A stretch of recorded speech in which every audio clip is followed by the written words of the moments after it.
well as Fast Pitch community to a highly requested, highly anticipated interview, because last time we posted with the amazing Rob Cruz, who works throughout the country with some of the best college coaches, travel teams, everyone you could possibly imagine.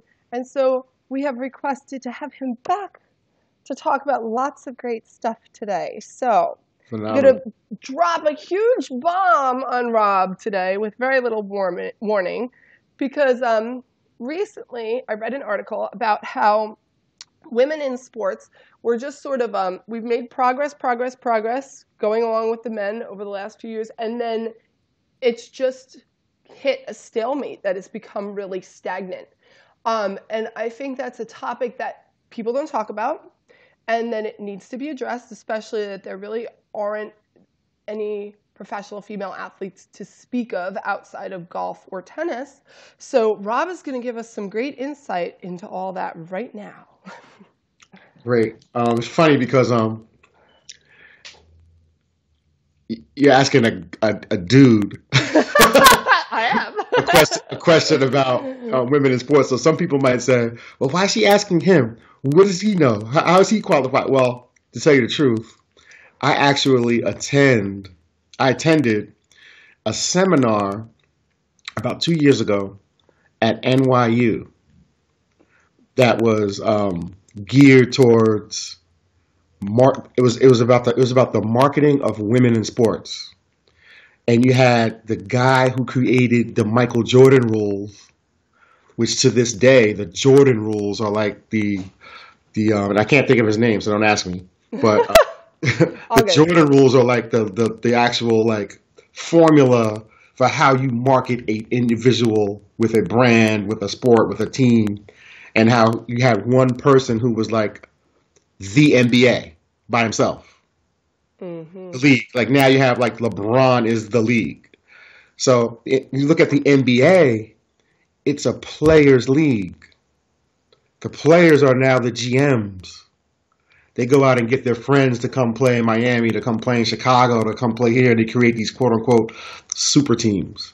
And then you also had there was a player from the New York Liberty, a WNBA team. She talked about how she brands herself, not just as a basketball player, but in other aspects of her life. She does other things. She's multi-talented. She's a rap artist. She's into the arts and things like that. And then they talked about the history of the marketing of women in sports.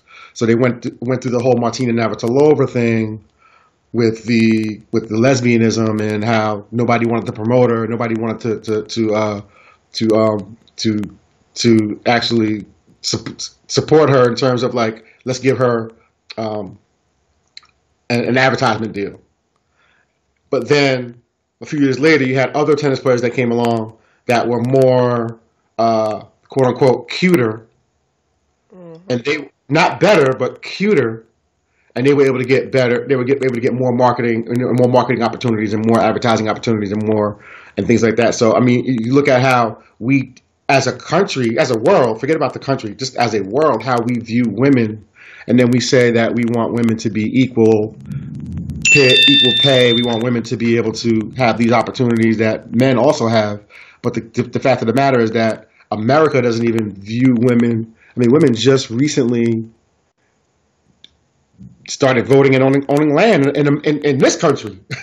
Crazy. You know what I'm saying? So we're really still not as advanced as a society as we really think that we are. And I think that's amazing how that translates into our sport, because I think when you talk about, pitchers in our sport, who does everybody think of immediately? Jennie Finch. Immediately. And when I was coaching over in Italy, I think, the response over there is like, why Jennie Finch? Is like, well, because she looks like a model. You know what I mean? But most people don't know that Monica Abbott's stats like way outrun Jennie Finch's stats. You know what I mean? And I'm gonna tell you why. And people will say, and I would never. And I had the opportunity to coach against Jennie Finch in the NPF. In fact, her last season with the Chicago Bandits, she was still their ace pitcher and their number 3 batter. Yeah, she's an unbelievable athlete. And so people don't even know that the girl could hit. And let me just tell you a quick Jennie Finch story, just to put it in perspective about her abilities. I'm in California. I'm at. I was out in California working with some of the Team USA players and hanging out, just watching them get ready for their Beijing tour. So I went to Cal State Fullerton, which is where we're having the Team USA tryouts, just to hang out and watch practice. And this was the first time I had ever seen Jennie Finch like on a field. So in my head, in my mind, I'm thinking that she's going to be the kind of person who doesn't want to get her nails dirty, and she's going to, she's not going to be, I have my own preconceived stereotypes notions almost, about, right? Yeah. right? Mm-hmm. So and let me just tell you, if she wasn't the hardest worker there, she was the hardest worker there. Yeah. Like laying out, diving for balls. Obviously, the pitchers had to get there a little bit earlier, so she had already done her pitching part. Now she has to turn around and do her first base part. So she's working at first base, laying out, diving for ground balls. She gets up for BP, dropping bombs over the left center field fence, dropping bombs over the right field. I'm like, wait, that's Jennie Finch? Like she's like that. So just to put that in perspective, I want to put that in perspective, and what she did for the sport of softball at a time before social media. Yes. It's easy to be popular now in the social media era because everybody has instant access to all the information. When she made softball popular, there was no social media. Well, we have MySpace. What's that? Girls don't even know what that is. and we have Palm Pilots back there, and Blackberries. Like that's when she popped. That's when she was popping. So so when you look at softball as a team sport, first of all, it's a team sport. Mm-hmm. The sports that you just named, where players have a lot more marketability and a lot more opportunities in marketing and advertising and things like that, are individual sports. So when you look at a pitcher is an individual. So pitchers are always going to be more marketable. That's just it. Hitters aren't going to be as marketable as pitchers in softball. That's just a fact. Catchers are not going to be as marketable because they're always playing with a mask on, so you never get to see their face. The same reason why football players aren't very. You don't see a lot of football players getting like those types of endorsements where you see them who they are. Oh, that's him. Well, they always have a helmet on. You get what I'm saying? Very good point. So there's just certain things that aren't going to happen in the marketing and advertising world. The way that we think they should happen, because we're softball people, so this is our world. So our world is big to us. If you look on my timeline and your timeline on Facebook or any social media, it's going to look very similar. Yes. So yeah, we're going to agree. But the person down the street who kid plays soccer, their timeline, their social media timeline is going to look like someone else who plays soccer. Yes. They don't care about softball. Their kid doesn't play softball. Nope, that's very true. Why should they care? So we're talking about a small part. It seems big to us because we're in it, but it's not that big. No. It's very small. It's very small, and it's insignificant. So why would Bank of America want to endorse a softball player when our market is not really that big? Not yet. I think. But how?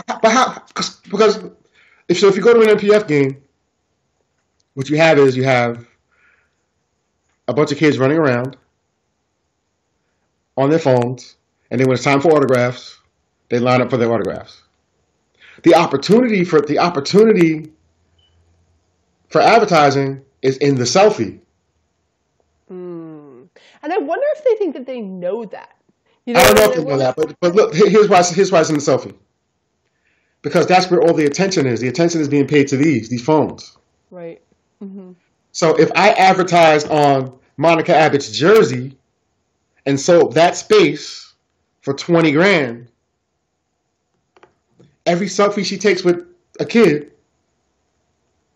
immediately gets that exposure. How smart is that? I mean, that's European sports are doing it. European sports are doing that. The NBA, the WNBA, and the NBA are getting ready to start doing that because the money is in the selfie. Yeah. It's not on TV revenue on TV. So it's not on like billboards. It's not on, sponsor my team. Oh, support women. Why do we have to support women's sports? Just answer that question. Why do we have to support women's sports? Like what other sport goes out and quote unquote begs for support? Just put on a good product, put a good product out, make it entertaining, and we'll watch it. It has to be good. You can't expect people to just say, "Oh, just because you're women, we're going to support you." No, put out a good product. You want to be equal? Put out a good, entertaining product. True story. I'm in Chicago, and got finished working with some teams. I was there for baseball, and some girls came in, and they had the facility rented. It was a baseball softball facility. They had the facility rented. So I'm looking at them, and I'm like, these aren't softball players. What is this? Who are they? So it turns out it was the Lingerie Football League, the LFL. Oh my God! Right. Now wait a minute. Wait 1 second. So I'm saying to myself, the lingerie, what the heck is that? I had never heard of it. So they come in, they're having practice, they're running through their plays. Fast forward a year later, I'm in Philly, and the Philadelphia Lingerie Football League team is playing against the Baltimore Lingerie Football team, and the teams happen to be staying at the hotel that I'm at. So someone asked me, was I here with the teams and was I going to the game? I'm like, what teams? What game? They're like, oh, the LFL, they have a game. I said, where's the game? I want to go. I want to go see this. So I ended up going to see the game. Let me tell you how awesome it was. It was just like football. After the first 5 minutes of the game, you get past the lingerie because these girls are hitting like dudes.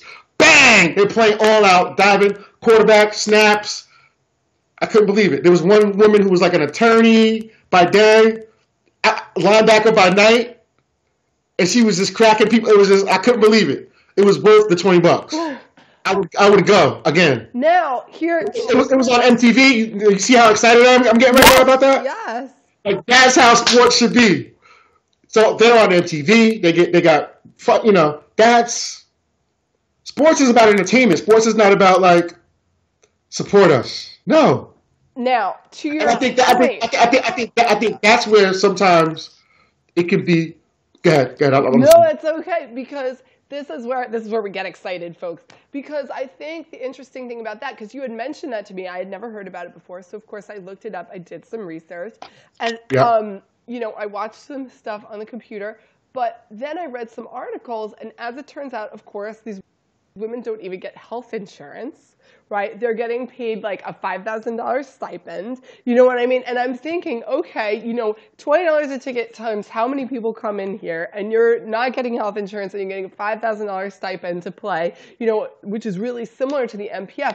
So I feel like it's kind of the situation like the female soccer players have, where they outperform the men in terms of, the female soccer players, that was Olympic, so that's amateur. Yes. That's a little bit different. It is different. And here's the thing with professional. I have a certain special affinity for softball players only because I'm in the softball world, and you play it. You don't really play it for the money. No, you don't. But you don't. And when you meet a lot of those women, you're like, what you're actually doing is you're taking your life. Because you could very easily go get a job, go start a family, and just go do you. You're taking your life for the love of a game and sacrificing, not knowing, okay, I have enough money this month to do what I got to do, but I don't know if I'm going to have enough money next month. That's right. I don't know if I'm going to have. Some people financially are like, I can't do the MPF because I don't have. How long am I going to play travel ball? Well, that's exactly right. That's essentially what it boils down to. It's almost like you're playing travel ball. That is exactly what it is. And I feel like, so I know I have friends who played in the MPF, and eventually the reason they're not still playing is because you can't support yourself on that. You can't have a family. You can't have an income. The people who are able to support themselves, I think, God bless them, but it's a huge sacrifice and it's a huge giving back to the game just for the fact that you're actually playing. Yes. Mm-hmm. You know what I'm saying? So the question becomes, what comes first? And it goes back to what I said in the beginning. America is never going to, not going to say never, I don't know if we're going to see this in our lifetime, where we get to the point where we look at women's sports as like, look at UConn. Okay, look at UConn women's basketball. How freaking awesome are they? And so people can say, well, dude, just step up then. Because if Coach Gino can do it, somebody else could sure possibly compete with him. I think they need like 3 more wins to get 100 straight wins. That's incredible. That's just dominance. So that kind of stuff. Am I going to tune in to watch them if they're playing? Heck yeah, I'm going to tune in. Am I going to tune in to watch an MPF game in June on TV? No.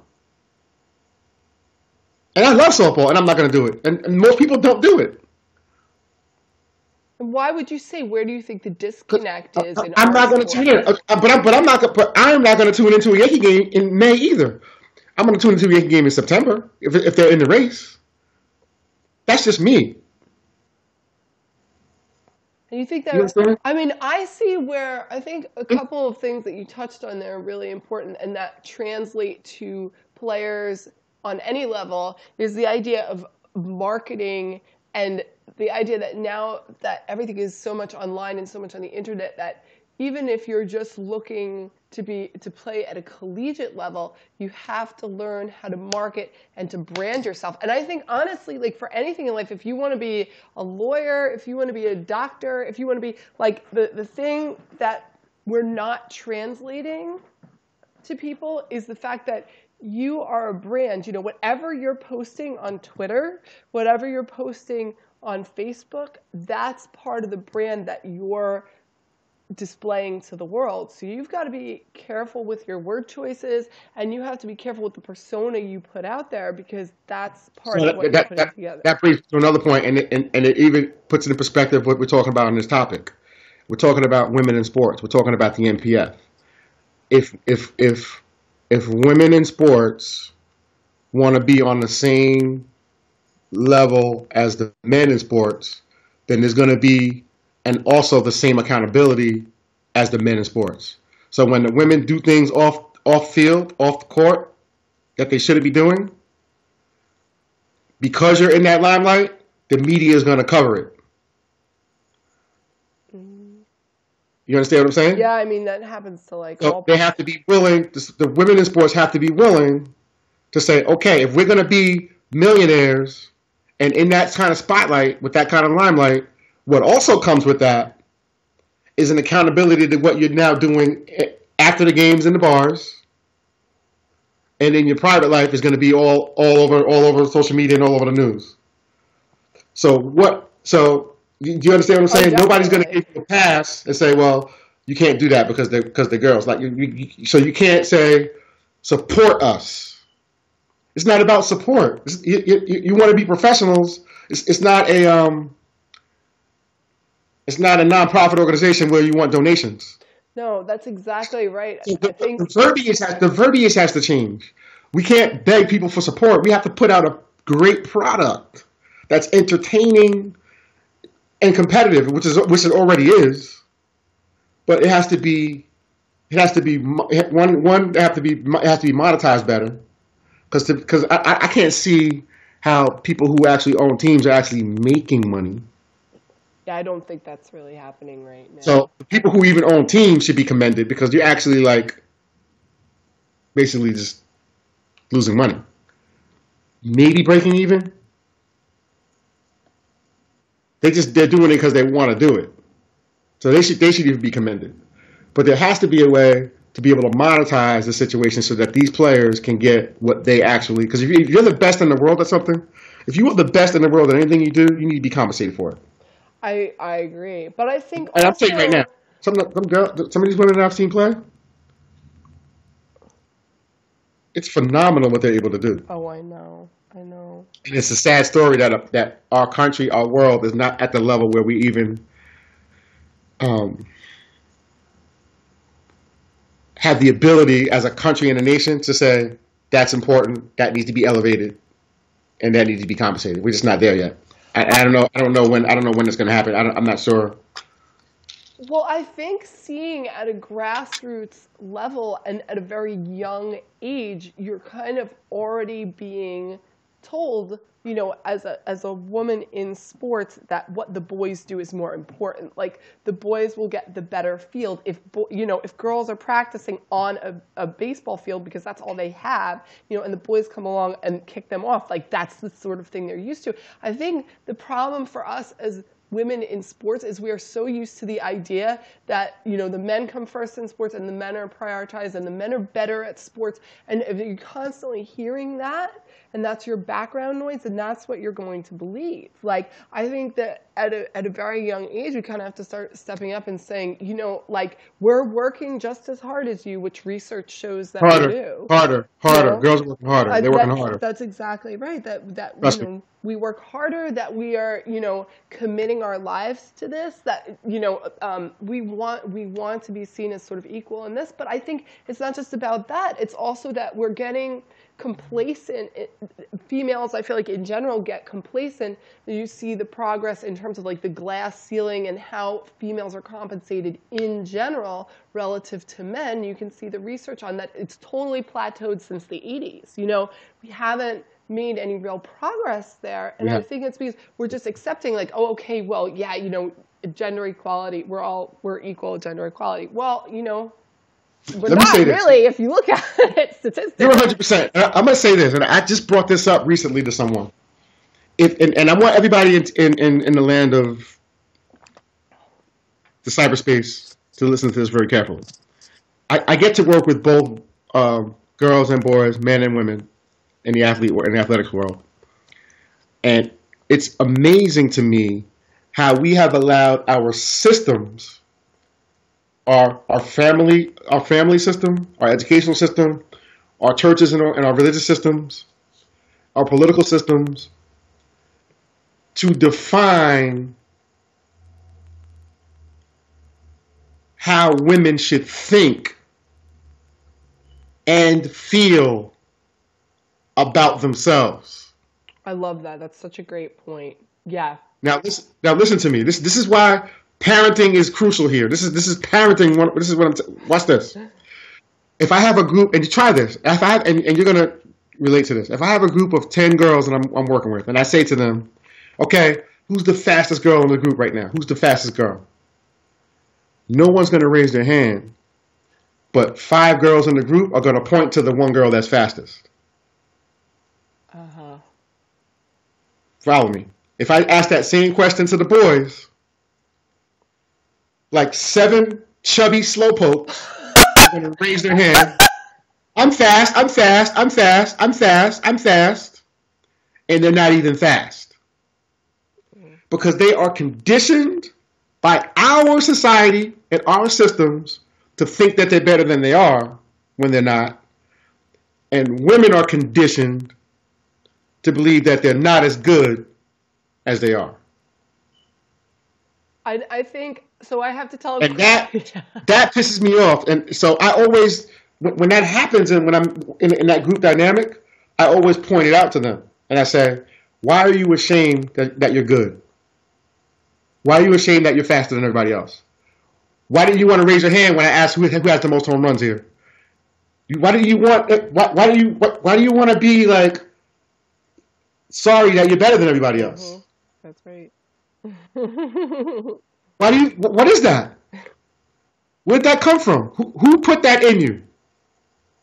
To your point about the complacency. Mm-hmm.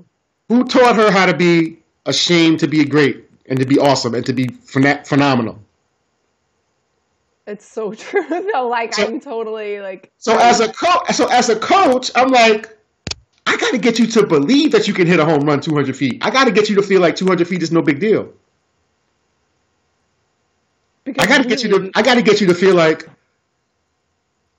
when I get up to the plate, I'm going to get so close to home plate, and I'm going to take this inside corner away from this pitcher, and show her that I have no respect for her fastball inside.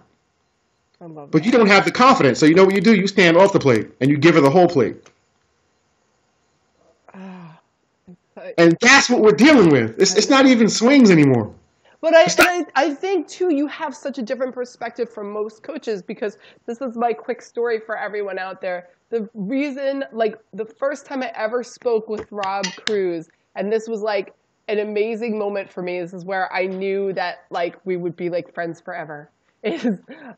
He was telling a story about how he first got involved in softball, and he said he was teaching the swing totally different from how everyone else was teaching the swing. And everybody was saying to Rob, no, you can't teach a girl how to swing like that. That's not how girls swing. And Rob says, tell him what you said, Rob. I'm not even going to finish because you're going to finish it better. I said, oh, you want me to teach them to swing like girls and not how to swing like athletes? And that's how I knew I loved Rob Cruz, ladies and gentlemen. That's not even fair to them. You're not even giving them a chance. That's right. That's right. And since then, this quote-unquote softball swing has evolved since then. Hence, we have more power in our game, but like, it shouldn't be different. This shouldn't be girl push-ups. Who invented girl push-ups? Ugh, I hate the whole like, concept. There's push-ups. Yeah, just do a push-up. Like it has to be the same all across the board. We can't say we want to pay girls. They should be millionaires in this area, but then in this area, come support us. Like, stop. No. You can't demean yourself in one sentence and then turn around and say we want to be millionaires. That's right. So you're sending mixed messages across the board. You're sending mixed, exactly. You're sending mixed, and that's my issue. That's my biggest issue. So, but America needs a gut check because we clearly don't respect our women in this country. We just don't. And we don't. What do you think we can do as coaches and as parents at sort of that grassroots level to sort of work with female athletes and let them know that they're capable and that they can be confident, and not even translating this to just the athletic world, but to success in general? Because I feel like I still see women in a lot of professional roles where they can be elevated to so much more. You know what I mean? I'm not even just talking about sports now. I feel like, people, even like, let's say female pitching instructors, I feel like you look at, baseball is getting paid this much and softball is getting paid this much. And you can translate that to corporate jobs. You can translate that to really anything. I'll tell you what, well, in sports though, exposure pays. Mm-hmm. So the level of exposure usually justifies or makes way for the compensation. And then it's like, what value are you bringing? So, for example, in football, the quarterback makes the most money because the quarterback's probably the most valuable player because of the level of exposure and the level of the how tough their job is. The same way in the corporate world, a CEO, a CFO, or somebody who's like the head of a particular program, who's if there's any kind of when you make what do they call it when you make commissions, I know what you're talking about, yeah. So I think that's in sports there's no real way unless you do it statistically, which that'll never happen. Because then again, now it's like, okay, if you average 25 points a game, 10 rebounds a game, and 6 assists a game, we're going to pay you this. But if you drop below the number, we're not going to pay you. Then it becomes a whole other ball game. Now you're getting paid on performance. That's never going to happen in sports.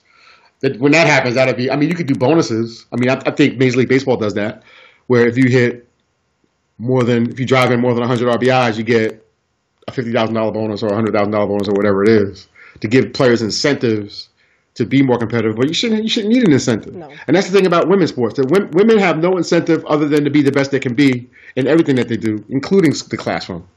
So I think we're looking at it totally wrong. It doesn't happen that way. If society never changes, if society's view about how we view women never changes, I just don't believe that those opportunities are ever going to change. Yeah, well, people are always going to say the politically correct thing. People are always going to do the politically correct thing. But if you go to a football school, any top 20 football school, why do I always see the videos of the girls softball team in the gym at 5 a.m.? You think they want to get up at 5 a.m.? Or you think they can only get to the gym at 5 a.m.? Which one? Exactly right. Yeah, exactly. Like, so don't hit me with, look at us, we're up at 5 a.m. Do you think I want my team up at 5 a.m. so they can be tired all day? No. How does that help my team? That's right, because then you're in class tired, and then you've got practice later in your time. And you're practice tired, and then now you got to go home and study, and you're tired. Like, you see what we do? Yes. We settle. We settle. Look at us. We're in the gym at 5 a.m. Are we that dumb? What are we? This makes me sick. Well, I mean, I bet you the boys are sleeping in. The boys are definitely sleeping in and going to the gym at 10, 11, 12, 1, 2, or 3. yes. Because that's a huge part of muscle recovery. Jules, that becomes a recovery issue. It is. It's a huge part of muscle recovery in not getting enough sleep. I mean, when you talk about people who are training for Ironmans, they will do their morning training session, nap, and then come back.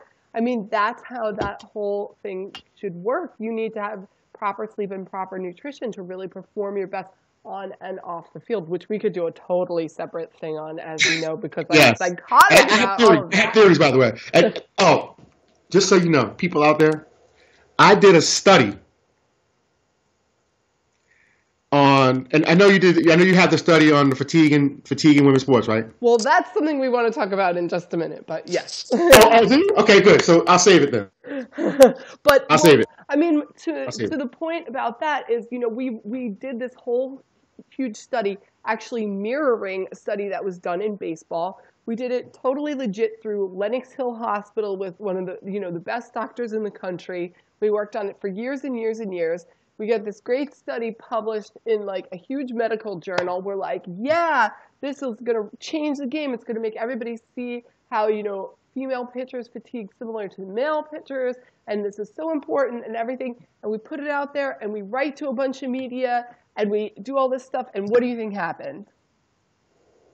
Nothing. Nothing happened. Why? Because you know what? There isn't the compensation at that level, because people are always going to insist that, you know, a female pitcher can pitch 4 games in a weekend and, you know, that her body is capable of doing that, which is a ton of crap, you know, and then, you know, we're not at the point yet where people are like, yeah, we want this data and we're going to use this data.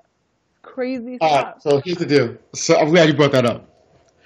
So we have all this technology, and you watch baseball, and you got, you know, that ball was hit on this launch angle with this amount of exit speed, and we projected this ball to go this far. You know, all that data is very important. It's very necessary. And then people are going to say, well, why doesn't softball have that? Why isn't that important in the softball world? One is because, let's be honest, college softball is the big leagues. That is, yes. Mm-hmm. College softball is the goal. Here's how I know this. When girls get to college, for the most part, they don't play in the summer. They stop. Most of them even stop training. Ask me how many college players that I had playing in college last year, and how many of them actually came in to hit when they were home for the summer. I can't even field my 23 and under team anymore. Nobody wants to play. Once they make it, quote unquote, make it, close quotes, to college, it goes back to what they think about themselves. They feel like they can't get any better. Like they made it. That's it. I'm done. Can I get any better? Yeah, of course you can. Yeah. Oh, I felt I became my best after college. Like, I was pissed That's about what everybody that. says. Yeah. That's what everyone says. Yet you have an entire group of people who are like, I made it. I'm not doing lessons anymore. And then they go to college and they sit or they underachieve. And I guess they're cool with sitting on the bench or underachieving. But I'm like, why'd you stop working? That's right. Now you got to work even harder. I mean, yeah, but that's another story. But to the point of, just bring it back to the other point of, who put it in your mind that you can't get any better once you make it and you have to stop working? Where does that come from? Where does that thought process come from? Because I'm sure if we talk to the best players in the NPF, they're the hardest working players in the NPF. Oh, absolutely, yeah. Even when I used to hang out when we were in the NPF, maybe 3 people come to extra hitting. Maybe 3 people come. If we're doing extra BP, 2 people show up, 3 people show up, and it's usually the same 2 or 3 people that show up. And they're usually the best hitters on the team. Of course. That's why they're the best hitters on the team. That's why. That's why they're the best hitters on the team. You see what I'm saying? Yes. You see what I'm saying? So it's just really, it's unbelievable. So, I mean, seriously, guys, you need to be listening to this because this all comes down to work ethic, and it comes down to parents and coaches, the messages you're sending to your kids. I know, I've worked with male players before too, although I think that's a totally different area that we could talk about how, we think, if baseball and softball are so similar, we could have male coaches baseball coaches coaching softball, but I haven't yet seen Michelle Smith isn't managing the Yankees yet as to date. This could be a whole nother issue of discussion, but I mean, I want to make sure I want in on that. I have to send you a quote on that. I got some stories. But here's the problem. Here's the problem. It goes back to our society. Into saying because men don't believe that women are capable of doing it because of how we view our women in this country. It's not that they can't do it. They probably would be better at doing it because they're going to be more efficient and they're going to be more focused and they're going to be more detail oriented. It's in their DNA to be that way. But for whatever reason, our world is not comfortable I don't understand what it is with having a woman be, quote unquote, over a male. Yep. Some men they don't even want to be an assistant coach under a female head coach. Do you know that? I did not know that, but that's weird. What is that? I don't get that. That's the ultimate level of insecurity. Yes, it is. Yes, it is. It's just so. In other words, I guess what I'm trying to say is that until our country actually truly changes, not make these little laws that we don't really believe in, but we just do it to pacify everybody. Like section really, truly, in our thoughts, hearts, minds, and actions, really start to elevate our women in this country. On the whole, certain things just aren't going to happen. And I think that is definitely where parents, coaches, you have to be aware of what you're saying. You have to be aware of the terminology you're using with your female children, female players, the same way you are with your male players. You know what I mean? If you're telling your son that he can do anything, you know what I mean, and if you're pigeonholing your daughter, you're not doing her any favors down the road. If the boy can do anything, the girl can do anything too. That's a matter of making sure that they're safe. Because children, I see it with my two foster kids, are impressionable in a second. Children are impressionable in a second. They will remember everything. if by the time, let's just say by the time you're 7, your personality is developed. But I don't know about that. But anyway, by 11 though. By 11, okay. So if you're an 11-year-old and your mind is already made up that because you're this or because you're that, you can only go but so far. Then everything that you do in your actions in your teens into your young adulthood is going to be that. Unless you have some kind of moment or some kind of some type of interaction or some kind of adversity in your life that actually transforms you mentally and emotionally. So I think this has been amazing. I know you have a plane to catch because, of course, Rob is like a celebrity. We're just lucky we get to talk to him. I have to go to the airport. I do, but this is good because we got to kind of talk about some things and put it in a different perspective. But I think let's talk about them honestly. I think they're things that people don't talk about because, like you said, there's this whole politically correct thing where you'd say we could have a woman coach in Major League Sports. No, you know what? That's not going to happen. And I feel like I've talked to a couple people involved in Major League Baseball, and I feel like when I talk to them, they're talking to me almost like they're placating me, like I don't know anything. You know what I mean? No, the things I do can translate to your sport just as easily. You know what I mean? Because here's what happens. Then one team does it, but they don't do it because she's the best. Well, first of all, the first woman that's ever going to be a coach of a Major League Baseball team. Well, first of all, the first woman that ever coaches a Major League Baseball team is going to have to be hella freaking amazing. Yes, she will. hella freaking tough. One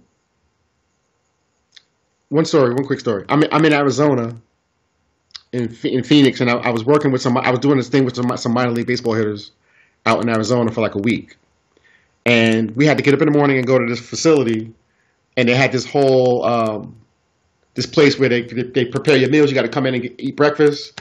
You come in and you eat it. You have a break. You eat lunch there, and then you come back and you pick up your dinner. So it's like a meal plan, shakes. You get to work out. They have different coaches that are doing different things by position.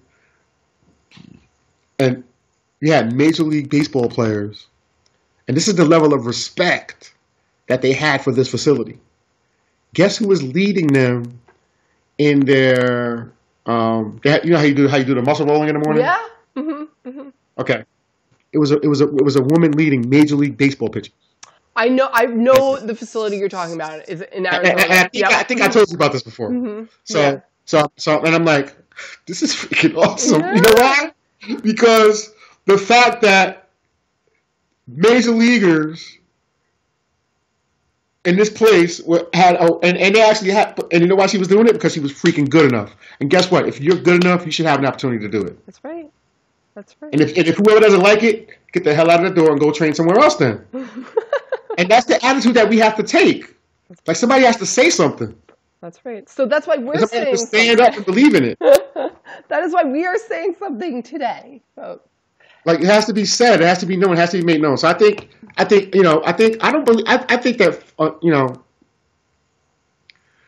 it shouldn't just be individual sports like you said, like golf and tennis. It should be the team sports, and it's not always going to be about statistics. And what people don't know also about Jennie Finch, and the reason why she is that girl and that woman, is because if you ask anybody on this planet, and I'm not making this up, you go ask anybody, Jennie Finch is like a saint. She's literally like a saint. Oh yeah, she's very religious. She works really hard. She's such a quality person. Yes. Mm-hmm. And when you're representing the entire female genre in sports at the level that she's at, and you're not a quality person, and you're not grounded, the fact that she's married helps. The fact that she has children helps, because it helps America to see her as, oh, okay, she can be my daughter's role model, because that's how America thinks. She could be my daughter's role model, but that girl can't be my daughter's role model because maybe I'm questioning certain things about her lifestyle. Maybe I'm not, but maybe I am. No one's going to say that. No. They're not going to say that, but I feel like you're exactly right, and I think that's. I know I'm right, and no one's going to say that. No, nobody is going to say that. But that's the truth, though, and I think that's the problem. That we're not being open-minded about that necessarily, especially in the world of female sports, where you are going to have definitely. They're not even open-minded. The players themselves aren't even open-minded about it, and not open about it. No, they're not.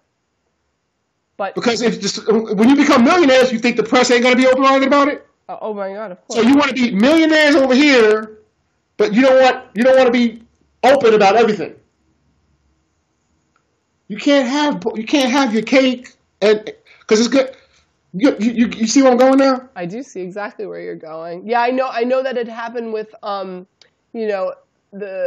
female basketball league. Is there was somebody got into it with her girlfriend, and the press had all covered that, and it was like kind of a huge to-do and everything like that. So, I mean, I see exactly where you're going with it.